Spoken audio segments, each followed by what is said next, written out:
Bonjour aux internautes, bonjour à tous, bonjour Philippe. Bonjour.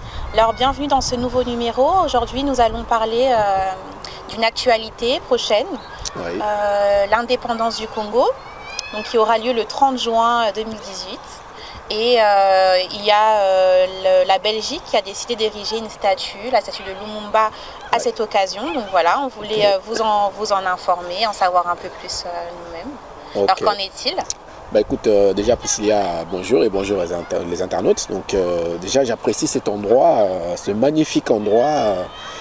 Et d'ailleurs, avant de commencer, c'est une digression que je vais faire là. Je me disais, c'est dommage qu'au Congo nous n'ayons pas un parc. C'est avec ce vaste territoire. À Kinshasa, nous n'avons pas un parc où les gens peuvent venir avec leurs enfants, s'asseoir, discuter. C'est juste incroyable, quoi. Ça me fait de la peine à chaque fois que j'y pense. À chaque fois que je viens dans un parc, je pense toujours à cela. J'espère que dans le futur, nos autorités y penseront. Alors, pour revenir à cet anniversaire d'indépendance, en fait, c'est l'anniversaire, entre guillemets, de soi-disant indépendance de la RDC, le 30 juin 1960. Et c'est vrai que c'est une surprise. On a entendu que la Belgique, le pays colonisateur, la RDC, a décidé d'ériger un monument pour commémorer justement Lumumba, faire honneur à Lumumba. Le même Lumumba qu'ils ont tué, on peut dire comme ça. Et ça me fait penser à Machiavel, quoi. Voilà, de dire que ceux-là même qui commettent des meurtres, au final finissent par ériger des monuments et statues pour leurs victimes. C'est incroyable. En fait, ce que je dirais, en même temps, cet événement peut être intéressant parce qu'à chaque fois que l'on parle de la RDC, pour moi, c'est toujours intéressant.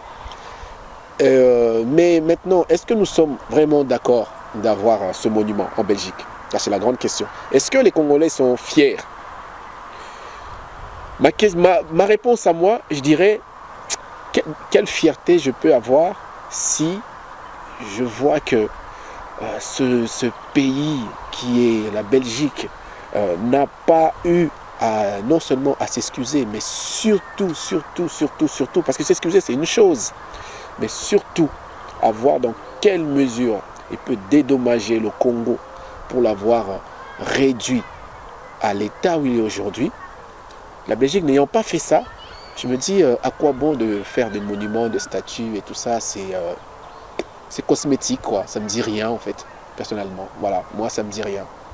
Voilà, le seul intérêt, c'est qu'on parle de la RDC. On parle du Congo. Donc moi, quand on parle du Congo, je suis toujours heureux.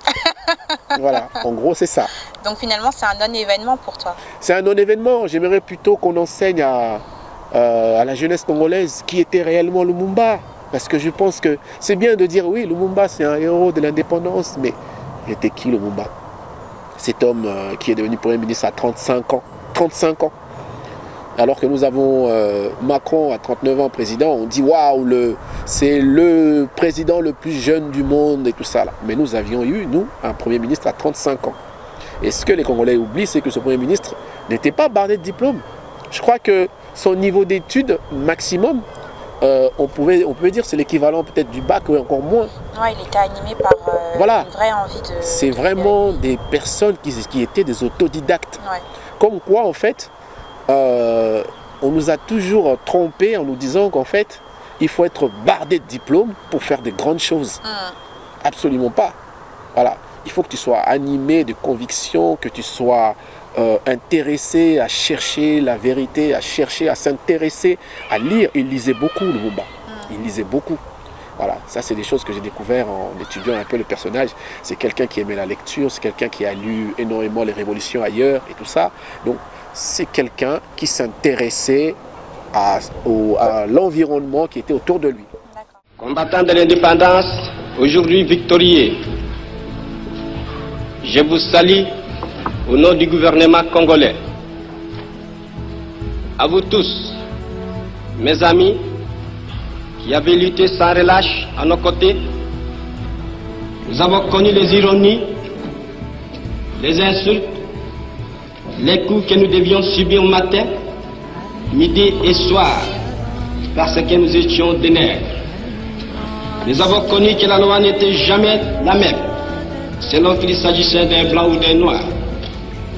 Qui oubliera les fusillades? Les cachons furent brutalement jetés. Ceux qui ne voulaient plus se soumettre au régime d'injustice, d'oppression et d'exploitation. Ça, c'est vraiment le moment de ce fameux discours du 30 juin 1960.